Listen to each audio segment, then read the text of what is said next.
বৈষম্য বিরোধী ছাত্র আন্দোলনের কেন্দ্র করিয়ে দেশের মধ্যে লুটতরাজ চালাই সন্ত্রাসী উগ্র মহল। আর এই মহল্লার প্রথমত টার্গেট গুজি দেশের আইন শৃঙ্খলা পরিস্থিতি কিভাবে নাজুক করা যায়। সেই ক্ষেত্রে তারা প্রথমে হামলা চালাই দেশের বিভিন্ন থানা এবং প্রশাসনিক অফিস চিনুত।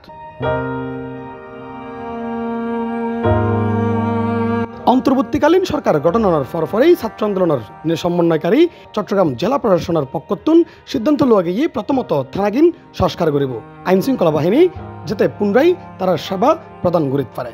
আর আজিয়ে আগস্টের 11 তারিখ নগরীত ক্ষতিগ্রস্ত অন্য বেশ কিছু থানাত ও শহীদ অন্য কয়েকজনের বাড়িত পরিদর্শনত গিয়ে চট্টগ্রাম জেলা প্রশাসন এবং বৈষম্য বিরোধী ছাত্র আন্দোলনের সমন্বয়ক ও গণমাধ্যম কর্মীগণ। প্রথমত চট্টগ্রাম সার্কিট হাউস উত্তন বাইরে পরিদর্শন করায় সিএমপি। এই সময় উপস্থিত আছেন জেলা প্রশাসক Abul Bashar Mohammad Fakhruzzaman, CMP police commissioner Mohammad Saiful Islam, BPM বার।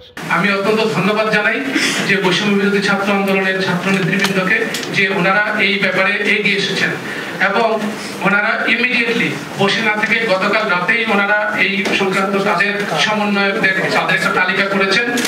আজকে থেকে ওনারা কাজ শুরু করতে চেয়েছেন। ওনারা সেই আমাদের আহ্বানে সাড়া দিয়ে ওনারা বলেছেন যে চট্টগ্রাম মেট্রোপলিটন পুলিশ কমিশনার মহোদয়ের সাথে দেখা করে এখান থেকেই ওনারা 4টা থানায় আজকে যাবেন।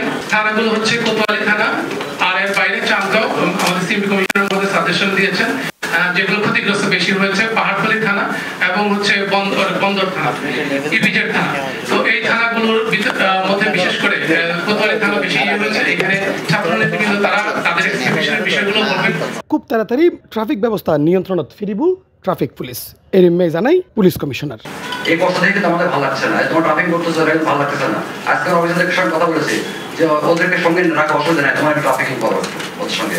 কারণ দেখে যে কষ্ট লাগছে, তোমার কিছুক্ষণ বড় পানি খাচ্ছ, ঘেমে অফিসে দিয়ে গেছো, মানে আমার দেখে আমার মনে হচ্ছে আমার বাচ্চারা এই কাজটা করতেছে, দেখে আমার কাছে নিজের কাছে কষ্ট লাগতেছে। আসলে আমি যে কষ্ট পাচ্ছি, যাই হোক তোমরা চমৎকার কাজ করেছো, সুন্দর কাজ করছো, কিন্তু এই কাজগুলো বাকি অনেক অনেক কাজ বাকি রয়েছে। নাগরিক নিরাপত্তা কমিটি আমরা করতে যাচ্ছি, সেই নাগরিক কমিটির সদস্য কয়জন হবে তোমার ঠিক করে দেবা, কারা কারা থাকবে তোমার ঠিক করে দেবা। কারণ আমি কিন্তু কাউকে চিনি না, আমার মাত্র এখন 1 মাস হয়নি আমার, আমি কাউকে চিনবো না, তোমরা তো চেনো। ছাত্রলর পক্ষতুনও জানানোই বেশ কিছু দাবি দেওয়া আর শীঘ্রই তা পূরণ করিব এবং চট্টগ্রাম মহানগর, চট্টগ্রাম উত্তর ও দক্ষিণ জেলাত গঠন করাব নাগরিক কমিটি। আমরা আমাদের এই জেলা প্রশাসকের সাথে ওনাদের সমন্বয় করে দিয়েছি এবং জেলা প্রশাসক মহোদয়গণ ওনারাও সুন্দরভাবে বিভিন্ন বাজার মূল্য নির্ধারণ, বাজার পরিদর্শন, ট্রাফিক পরিদর্শন, ডেটা কালেকশন, এই হেল্প সেন্টার, এই জিনিসগুলো কিন্তু ওনারা সুন্দরভাবে সমন্বয় করছে এবং আমাদের শিক্ষার্থী প্রতিনিধিরাও সেখানে অংশগ্রহণ করছে। ইফতেখার নতিশন, C+, চট্টগ্রাম।